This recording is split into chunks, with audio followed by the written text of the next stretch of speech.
श्री राम।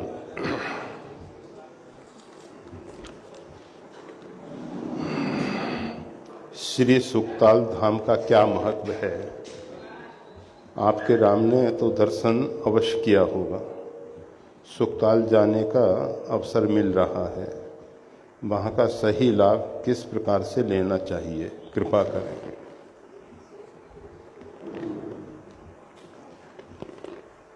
परमात्मा ने सृष्टि का विस्तार किया और उसमें संपूर्ण भारत भूमि पुण्य भूमि है और इस पवित्र भूमि में असंख्य तीर्थ स्थल हैं। असंख्य तीर्थ तीन प्रकार से हैं। एक तो परमात्मा ने अपने संकल्प में जो सृष्टि का विस्तार किया, जैसे कोई व्यक्ति गृह निर्माण करता है तो गृह निर्माण में एक स्थान पूजा का बना दिया जाता है। उस पूजा के स्थल पे हम सब आराधना उपासना करते हैं। वहाँ सावधानी रखते हैं कि यहाँ कोई अनैतिक कार्य ना हो, अनर्गल कार्य ना हो, अशुभ कार्य ना हो, क्योंकि वो पूजा का स्थान है। इसी प्रकार से ये जो परमात्मा ने तीर्थ बनाए हैं, इन तीर्थों में हम सबको ख्याल रखना चाहिए कि किसी भी प्रकार से अशुभ, अनैतिक और अनर्गल कार्य नहीं होने चाहिए। आप अन्य स्थानों पे जाके आप अर्थात कोई भी व्यक्ति जो अपराध करता है, भूलें करता है, कुछ अंश में क्षम्य हैं, परंतु तीर्थ स्थल में उसकी पवित्रता को भंग करने वाले के प्रति प्रकृति जो है प्रकोपित होती है और प्रकृति के प्रकोप से उस व्यक्ति को भयंकर कष्ट भोगने पड़ते हैं। फिर बाद में लोग कहा करते हैं कि हमने तो कुछ जीवन में ऐसा किया ही नहीं, किस कारण से ऐसा हो रहा है। हम जान में अनजान में पता नहीं कितने अपराध कर रहे हैं। तीर्थों में रहकर जो भूल हो जाती है, अपराध हो जाते हैं, उनके लिए एक व्यवस्था दी गई है, तीर्थ की परिक्रमा की जाए। आप सब इस पवित्र स्थान श्री स्वामी रामानंद संत आश्रम ग्वार, जूना ग्वार में अभी बैठे हुए हैं। ये भी उत्तर वाहिनी नर्मदा का एक पावन पवित्र स्थान है, जहाँ गंगा उत्तर वाहिनी होती है। उत्तर वाहिनी गंगा के मध्य का जो क्षेत्र है, वो क्षेत्र काशी के नाम से जाना जाता है। शो काशी से ये कस न। काशी का महत्व शोक को दूर करने के लिए असी, वैसे वाराणसी, वारणा और असी के बीच का जो क्षेत्र है वो वारणा काशी, जिसको बनारस लोग आजकल कहने लग गए हैं। तो काशी का क्षेत्र जो है, जीवन में जो सबसे बड़ा दुख है, हमारे संत महापुरुषों का जो अंदर से निकला हुआ उद्गार है, संत मानते हैं अहो दुखम महादुखम दुखाद दुखतरम यत काचार्थम विस्मृतम राम नाम केवलम। दुख है, महान दुख है, दुखों का दुख है कि हमने संसार के क्षणिक सुखों के लिए परमात्मा को, परमात्मा के नाम को भुला दिया है। ये जो आपात रमणीय सुख दिखाई दे रहे हैं, ये वास्तविक में सुख नहीं है। सुख तो वह है कि जो वर्तमान में भी और भविष्य में भी सुख कारक हो। भौतिक सुविधाएं आज हमको सुखद प्रतीत होती हैं, परंतु समय आने पर उनके अभाव में अथवा उनसे कुछ शरीर में इस प्रकार की विकृति पैदा होती है। जब हम ज़्यादा ऐश आराम में शरीर को रखते हैं तो शरीर में रुग्णता पैदा होती है। उस समय तो बड़ा अच्छा लगता है। इसी प्रकार भोजन में हम जो रुचिकर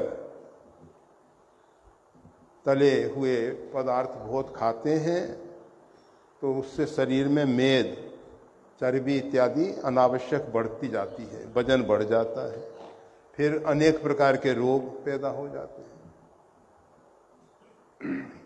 तो वर्तमान में जो सुखद है, अगर भविष्य में सुखदायी नहीं है तो वो वास्तविक में सुखद नहीं कहा जा सकता। तो इसीलिए जो आपात रमणीय, मतलब थोड़े समय सुखद दिखाई देने वाले सुख हैं, उनका त्याग करके जो वास्तविक सुख है, जिसके लिए किसी देश काल परिस्थिति की जरूरत नहीं है कि अमुक देश में जाएंगे तब सुख मिलेगा, अमुक समय आने पे सुख मिलेगा, जैसे बसंत ऋतु है या कोई पवित्र क्षेत्र हैं, कुल्लू मनाली इत्यादि जाते हैं, कश्मीर जाते हैं लोग, बड़ा अच्छा लगा, सुख मिला। तो जो सुख किसी क्षेत्र के अधीन है, किसी काल के अधीन है अथवा व्यक्ति और वस्तु के अधीन है, वो सुख नहीं है, क्योंकि ये सब परिस्थितियां बदलने वाली हैं। ये हमेशा एक रस रहने वाली नहीं है। तो ये जो वास्तविक सुख है, जिसके लिए हमको किसी बाह्य साधन की जरूरत नहीं है, हम सुख स्वरूप हैं, परंतु अपने स्वरूप को न पहचानने के कारण, अपने आप को न जानने के कारण हमारा जीवन जो है दुखालय बन गया है, दुख का घर बन गया है। तो हम तीर्थों की बात कर रहे थे। तीर्थ जो हैं वो सब, ये जो दुख है इसका आत्यांतिक अभाव, दुख का जो मूल कारण है, उसकी जो जड़ है, उसको ही मिटा देते हैं। हम वृक्ष को ऊपर से काट देते हैं, जड़ बनी रहती है, फिर वो वृक्ष उभर सकता है, बढ़ सकता है। परंतु अगर आपने उसके मूल को मिटा दिया, जड़ को ही मिटा दिया, तो फिर आगे नहीं पनपेगा। चाणक्य, विष्णुदत्त शर्मा,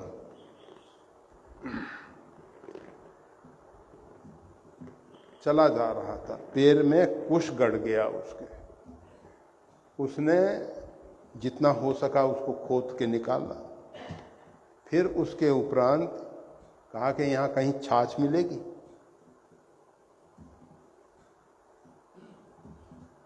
कहा भाई छाछ का क्या करोगे? कहा कि ये कुश की जड़ इसमें रह गई है अंदर, कभी भी ये फिर विकसित हो सकेगा, तो उसकी जड़ को ही मिटाना है, तो उसमें छाछ डाल दो, तो फिर वो कभी भी विकसित नहीं हो सकेगा, पनप नहीं सकेगा। तो तीर्थ, भगवत आराधना, उपासना, ये जो है, जो दुख का मूल कारण है। करहि पाप, पावहि दुख, भय रुज शोक वियोग। व्यक्ति पाप करता है, पापाचार करता है, उसके कारण भय होता है, रोग होता है, वियोग जनित दुख होते हैं। ये अनेक प्रकार से जो दुख हैं, उनका मूल कारण है पाप। और हम सब की स्थिति क्या हो गई है? चाहे सुख, हम चाहते तो सुख है, परंतु वो मूढ़ जीव न धर्म रता, धर्म में हमारी रुचि नहीं है। धर्म ही हमको सुखी कर सकता है। हम सोचें कि ये बाह्य साधन हमको सुखी कर देंगे, इनसे हम सुखी नहीं हो सकते हैं। आप कितने ही सुख के साधनों को एकत्रित कर लीजिए, समय पे धोखा दे देते हैं। इन साधनों से सुख नहीं मिलने वाला है। सुख का मूल कारण है जिम सुख संपत्ति बिना ही बुलाए, धर्मशील पई जाए सुभाए। ये जो धर्मशील व्यक्ति हैं उनके पास सुख संपदा बिना बुलाए पहुंच जाती है। जब पिताई कामना नहीं, उसको कोई इच्छा नहीं है, अपेक्षा नहीं है। आप देखते हैं ये सरिताएं जो हैं समुद्र में ले जाके जल भर रही हैं।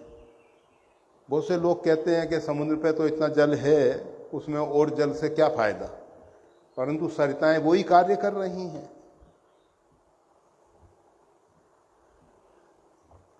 इसी प्रकार से जो धर्मशील व्यक्ति है उसके पास सुख संपदा बिना बुलाए पहुंचती है। भले ही उसको आवश्यकता नहीं है, वो नहीं चाहता है कि हमको सुख के साधन चाहिए, पर अनिच्छित आवत बरियाई, इच्छा ना होने पर भी जबरदस्ती आते हैं। परंतु हम सब धर्मशील नहीं हो पाते हैं। दुख क्या है? मूलम धर्म तरो विवेक जल्धे। ये धर्म का मूल क्या है? धर्म की जड़ क्या है? जिस जड़ को सिंचित करने से संपूर्ण वृक्ष हरा भरा होने वाला है,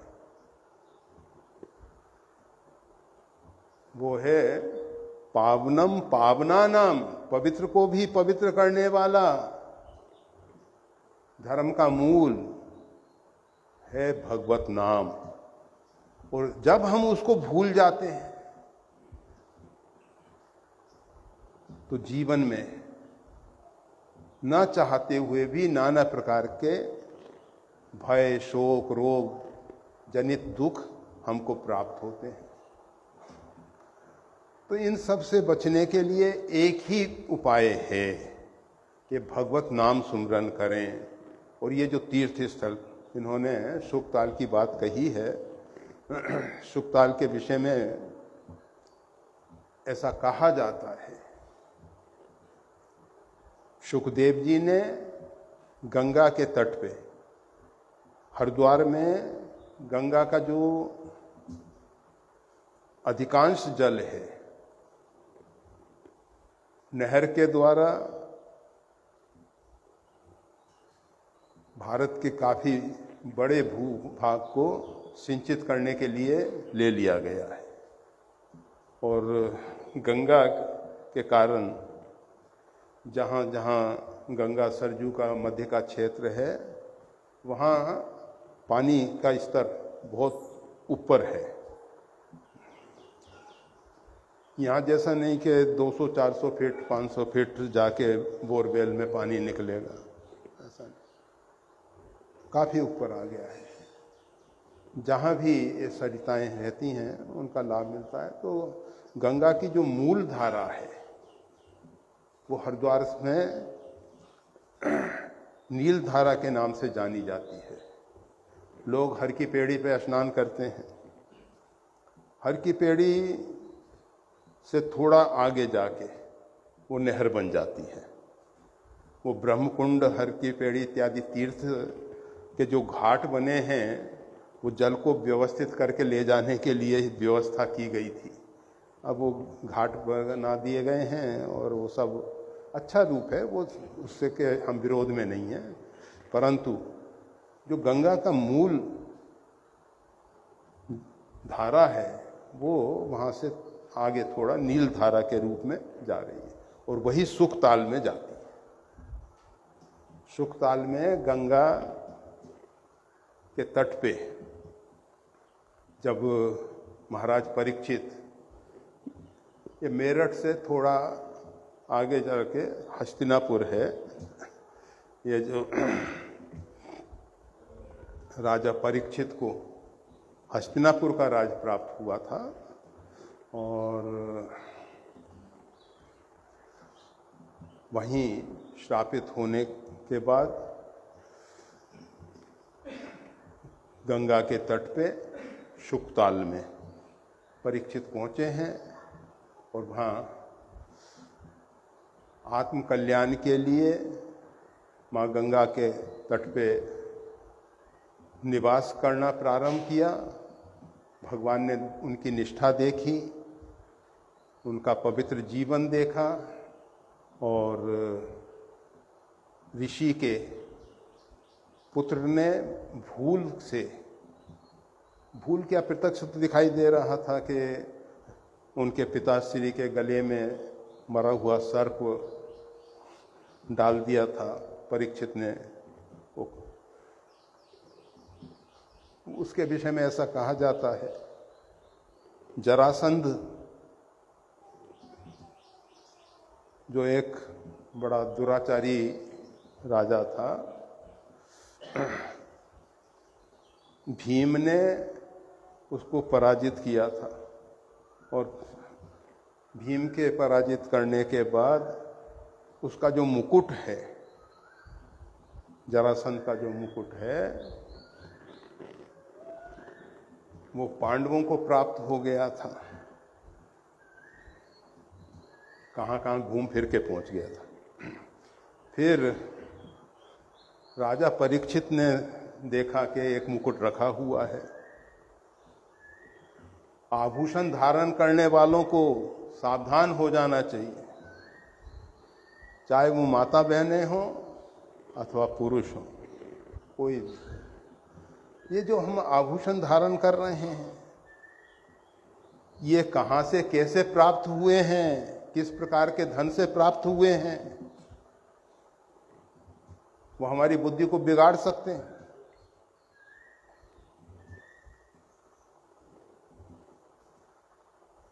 तो वो जरासंध का रखा हुआ मुकुट राजा परीक्षित ने धारण किया और उसको धारण करने के बाद उनका विचार हुआ कि चलो वन में आखेट के लिए, शिकार के लिए चलो।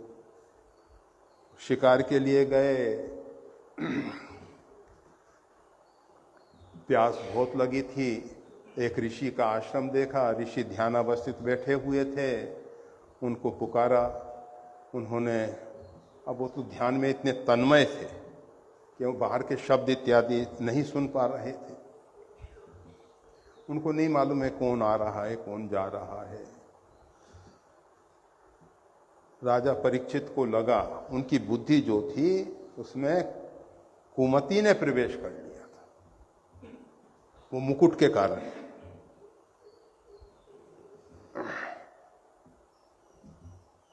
इसीलिए साधु महात्मा ये सब आभूषण इत्यादि नहीं। और हमारे भगवान वनवासी राम जटा मुकुट मंडितम, जटा रूपी मुकुट से मंडित हैं। वो भगवान ये आभूषण नहीं धारण करते।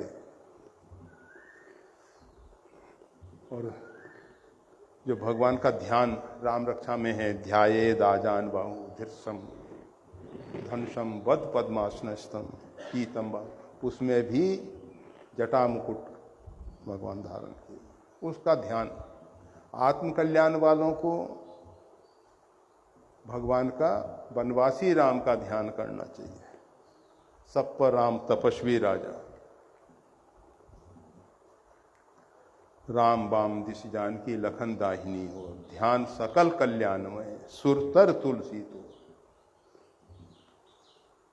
तो राजा परीक्षित की बुद्धि कुमति के रूप में प्रकट हो गई। उन्होंने सोचा कि ये ऋषि मेरे को देख के सेवा ना करनी पड़े, इसलिए ये ध्यान का ढोंग कर रहा है, दंभ कर रहा है। ये दंभी है, ये ऋषि नहीं है। अब परीक्षा कैसे ली जाए? तो पास में एक मरा हुआ सर्प पड़ा हुआ था। उस सर्प को बाण की नोक से उठा के हाथ नहीं लगाया, बाण की नोक से उठा के ऋषि के गले में डाल दिया। अब ऋषि तो अपने ध्यान में आनंद ले रहे हैं, उनको कुछ मालूम नहीं।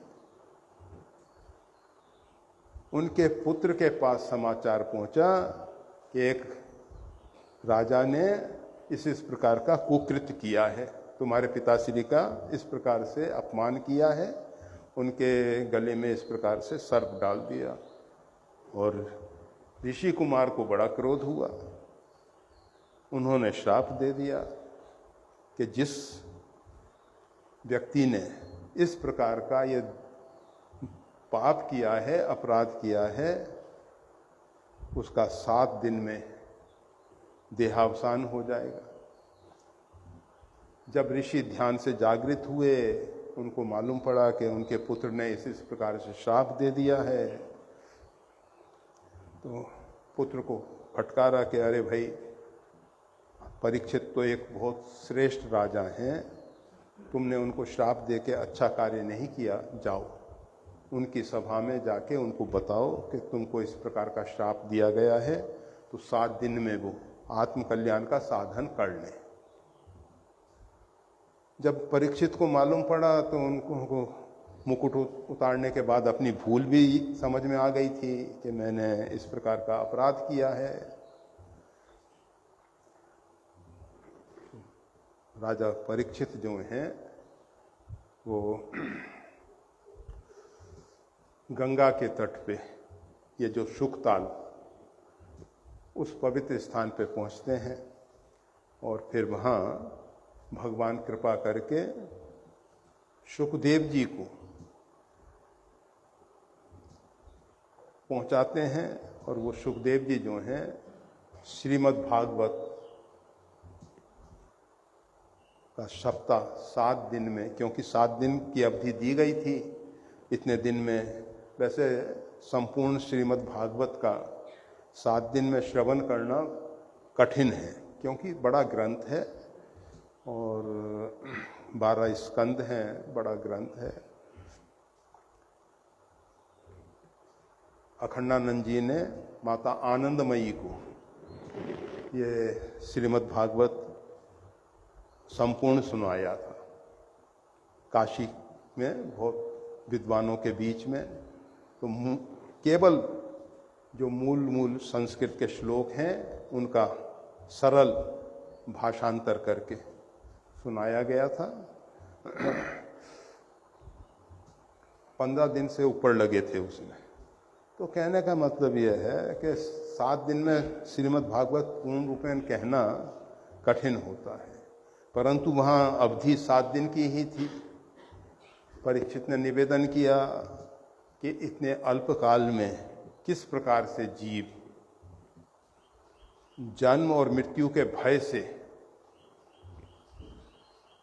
बच सकता है, उसके लिए जन्म और मृत्यु से मुक्ति का क्या उपाय है।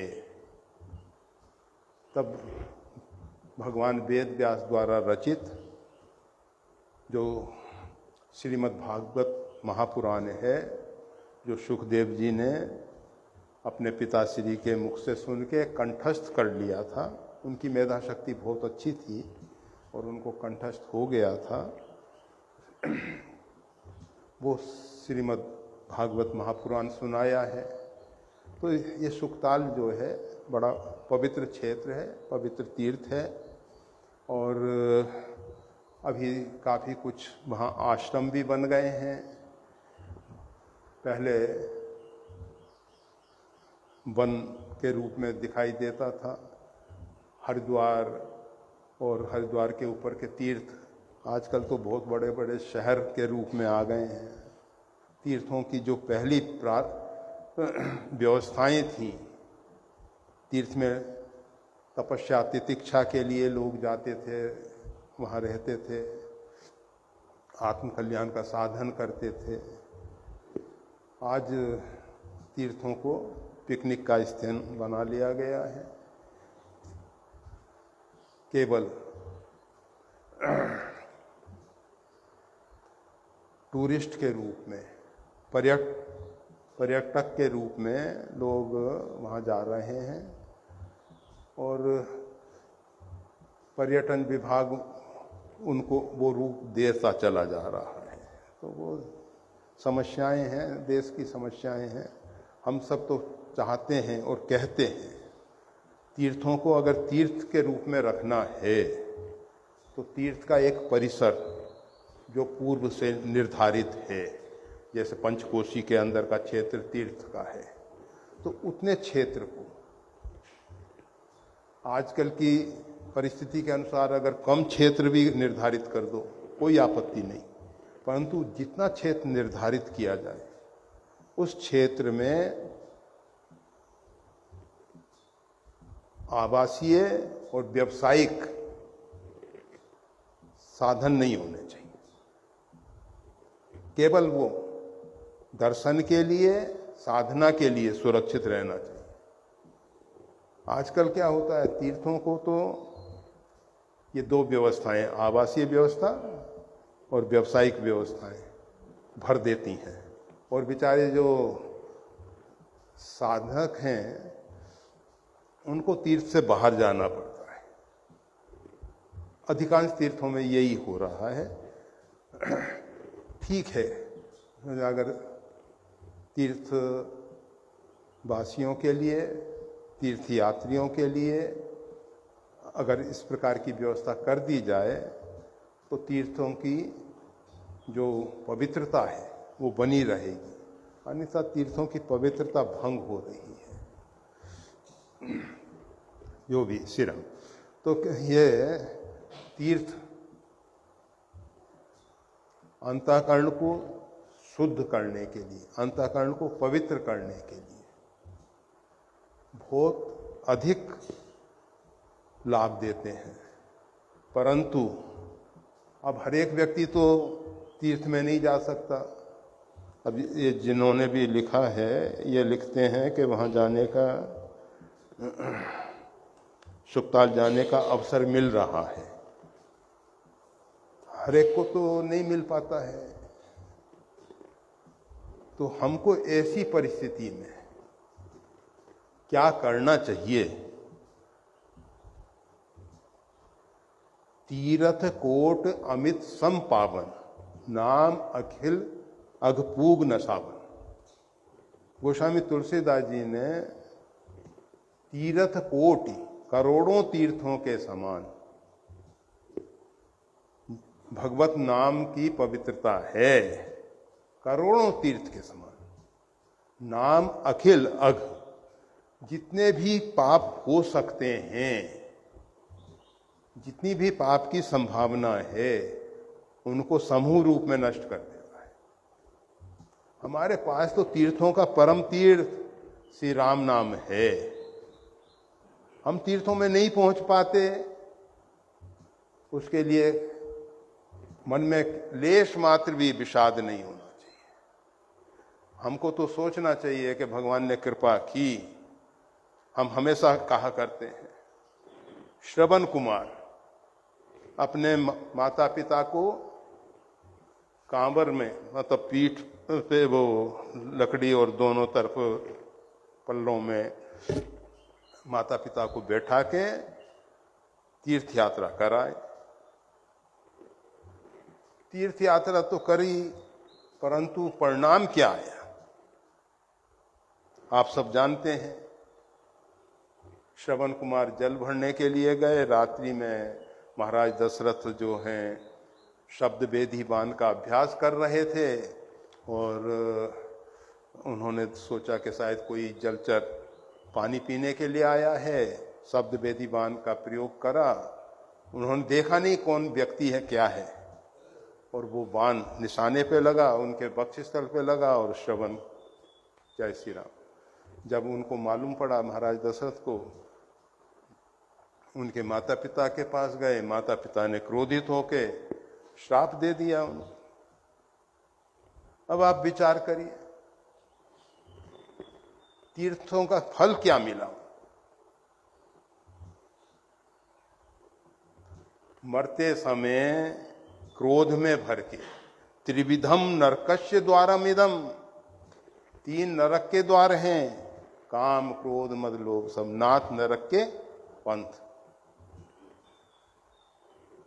और शरीर छोड़ दिया। महाराज दशरथ का तो कुछ नहीं बिगड़ा, पुत्र शोक में शरीर छोड़ा। गोस्वामी तुलसीदास जी कहते हैं, बंदौ अबध भुआल, सत्य प्रेम जयी राम पर, विचरत दीन दयाल, प्रिय तन तेनिव परिहरेव। महाराज दशरथ की वो वंदना करते हुए कहते हैं कि उनको भगवान श्री राम के चरणों में इतना अनुराग था, इतना प्रेम था कि परमात्मा से बिछुड़ने पर उन्होंने इस पंच भौतिक शरीर का त्याग कर दिया। अरे वो तो श्राप ने काम कर दिया। उनको जो श्रेय मिला और भगवान का स्मरण करते हुए शरीर का त्याग हुआ, अंतिम समय भगवान का स्मरण करते हुए उनकी तो सदगति हो गई। और इन दोनों महाशय की, श्रवण के माता पिता की क्या गति हुई? कहां गए होंगे आप सब सोच सकते। क्रोध में भरे नरक के रास्ते पे।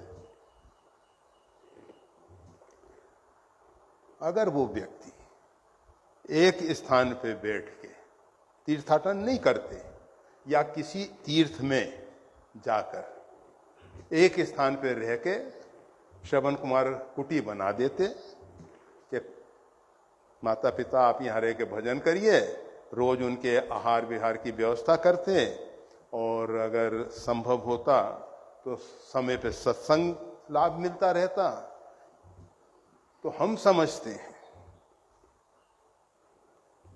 जो व्यक्ति इतना नाम सुमरन करेगा, नेत्रों से दिखता नहीं था, बाहर के दृश्य देखने नहीं है, तो अंदर अगर भगवान के प्रति प्रेम बढ़े और उसमें तदाकार हो जाते, तो उनको अगर कोई अपराध करता भी तो भी उसको क्षमा का भाव पैदा होता।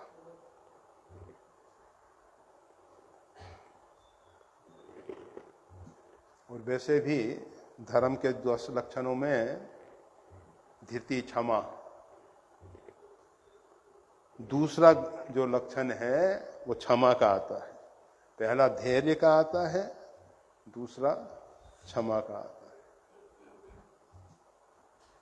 तो वो धर्म के क्षेत्र में आगे बढ़ जाते, और मूलम धर्म तरो विवेक जल्दे, विवेक का समुद्र उनके हृदय में उमड़ता,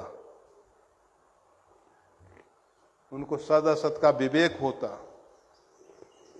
वो कभी भी इस प्रकार का श्राप नहीं दे सकते थे। अवसर आ भी जाता, परिस्थिति बन भी जाती, तब भी ऐसा श्राप नहीं देते। तो कौन सा तीर्थ अच्छा है? तीर्थ कोट अमित संपावन, नाम अखिल अग पूग नसा। वैसे हम तीर्थों में जाने से रोकते नहीं हैं, भगवान ने अवसर दिया है तो जाना ही चाहिए, अच्छा है। परंतु वहां जाकर केवल मत्था टेक के चले आए कि हो गया दर्शन, उससे विशेष लाभ नहीं। वहां जाएं तो कुछ समय वहां निवास करें, भगवत नाम सुमरन करें, आत्म कल्याण का साधन करें जितनी भगवान ने कृपा की है, और जो शास्त्र निषिद्ध कार्य हैं उनसे बचने की कोशिश करें। तो ये सुखताल में जाने वालों के लिए वहाँ का सही लाभ किस प्रकार लेना चाहिए, तो सही लाभ यही है कि वहाँ निवास करने में जितना अवसर मिले भगवत भागवत चर्चा का श्रवण करते हुए नाम सुमरन करें। भगवत भागवत चर्चा तो समय समय पे मिल पाएगी, परंतु नाम सुमरन जो है सतत अहिर्निश रात दिन भगवान का नाम सुमरन करें, उसमें कल्याण होगा और सभी के लिए भगवत नाम जो है कल्याणकारी है। उसके लिए बहुत छूट दे दी गई है। पवित्र हो अपवित्र हो, भाव कुभाव अनख आलसम, नाम जपत मंगल दिशि दसों। किसी भी परिस्थिति में भगवत नाम जो है कल्याणकारी है। अगर आप भगवत नाम को विधि पूर्वक पवित्रता पूर्वक जप करेंगे तो विशेष लाभ मिल जाएगा। और अगर भाव कुभाव वाली बात आ गई, अनख आलस, किसी भी प्रकार से जप करोगे लाभ तो मिलेगा, परंतु जितना मिलना चाहिए उतना नहीं मिल पाएगा। फिर भी अन्य साधनों की अपेक्षा ज़्यादा लाभ मिल जाएगा। जितने भी अन्य साधन हैं उनसे ज़्यादा लाभ मिलेगा। तो अच्छा है, तीर्थों में जाएं, जरूर जाएं, परंतु उनके साथ साथ तीर्थ की मर्यादा का ख्याल करें। वहाँ कोई भी शास्त्र निषिद्ध कार्य ना करें और शास्त्र की बनाई हुई मर्यादा के अनुरूप चलते हुए भगवत नाम सुमरन करें, भगवत भागवत चर्चा सुने, सत्संग लाभ लें। जय श्री राम।